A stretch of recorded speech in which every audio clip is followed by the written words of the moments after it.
எதை பார்த்தும் ஏமாந்து விடாதீர்கள், சாதனைகளின் பக்கம் நில்லுங்கள்.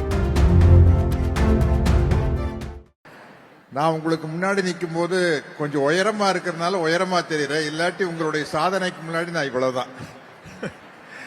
இவ்வளவு பெரிய வெற்றி, உங்களுடைய வாழ்க்கை பிரச்சனைகள் எல்லாம் சொல்லும் போது எனக்கே ரொம்ப வியப்பா இருக்குது, அதிசயமா இருக்குது. எந்த அளவுக்கு மனதைரியத்தோட நீங்க உறுதியோட வாழ்க்கையில உழைச்சிருந்தீங்கன்னா இந்த அளவுக்கு வந்திருக்க முடியும் அப்படின்னு நினைக்கிறேன். ஏன்னா எனக்கு இது புரிஞ்சுக்க முடியல. நான் கொஞ்சம் வசதியான குடும்பத்தினுடைய பின்புலத்திலிருந்து வந்ததுனால உங்க கஷ்டங்களை எல்லாம் நேரில் பார்த்து தெரிஞ்சுக்க முடியாது. நீங்க சொல்லும் போது எனக்கு வியப்பா இருக்குது. எப்படி இந்த அளவுக்கு தைரியமா இந்த மாதிரி ஒரு வறுமையின் பிடியில் இருக்கிற ஒரு குடும்பத்துல நான் இருந்திருந்தேன்னா இப்படி என்னால வந்திருக்க முடியுமான்னு என்னால தெரியல. அது இந்த கண்கொள்ளா காட்சியை பார்ப்பதற்கு இங்கு தந்தை பெரியாரும் அண்ணாவும் முத்தமிழறிஞர் டாக்டர் கலைஞர் அவர்களும் இல்லையே என்ற வருத்தம் தான். ஏன்னா அவங்க கண்ட கனவுதான் இது.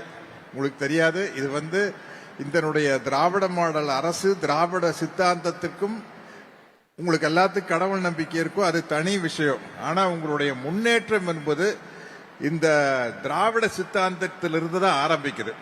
அது 100 வருஷத்துக்கு முன்னாடி நீதி கட்சி காலத்திலிருந்து ஆரம்பிச்ச விஷயம். முத்துலட்சுமி ரெட்டி அப்படிங்கிற ஒருத்தர் தான் ஒரு மிகப்பெரிய சாதனை படைத்த முதல் பெண் மருத்துவர். அதுக்கப்புறம் மூவலூர் ராமாமிர்தம் அம்மா அவர்கள் ஒரு மிகப்பெரிய புரட்சியை செய்து பெண்களுக்காக பாடுபட்டார். இப்படி தொடர்ந்து வந்திருக்குன்னா இன்னைக்கு நீங்க எல்லாம் இந்த அளவு இருக்கிறது காரணம் அதனுடைய வேர் எதுன்னு பாத்தீங்கன்னா இந்த 100 வருட திராவிட சித்தாந்தத்தினுடைய வீச்சு தான் நீங்க எல்லாம்.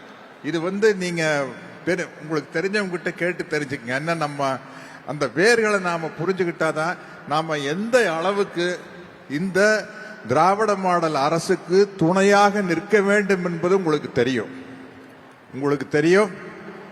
எதை பார்த்தும் ஏமாந்து விடாதீர்கள், சாதனைகளின் பக்கம் நில்லுங்கள் என்று கூறி என்னுடைய உரையை முடிக்கிறேன். நன்றி, வணக்கம்.